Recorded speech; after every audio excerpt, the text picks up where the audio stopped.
إمام رو لاستشهاد إمام حسين عليه السلام ل ياد مراسم عاشوراء وتشود لخانقين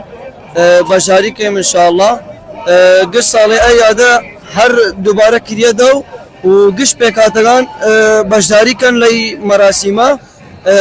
شيعة بود سنة بود كاكاي بود أو بكاتغان تر بود لشهر خانقين بشاركا إن شاء الله إما وكو براياني كاكاي قصة لي إما دوباره أي مراسمنا كان لقل براشياغان ما إما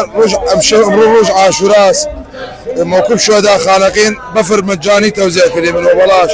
ولا مواكبان الاقش مواكبان شربت طبيعي دي من شاي دي من قهوه دي من خيرات خير. امام حسين ما شاء الله فرس والسفره ممدوده وقولي على وجه سفره خرياسه هركز يدي ثواب عبد الله انت تبارك لي بدرات شفاء نقوشي وسفا كدي من خذ زاني كجواغ قرمه كتش سردي زياتر كان كلنا زمان تش سردي قربان عزيزي دكتور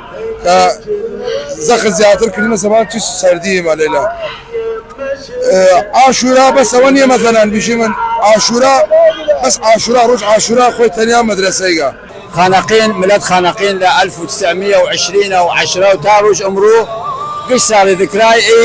مفاجاه امام حسين كان شو مواكب زنجير شو مواكب قامات شو خطاب شو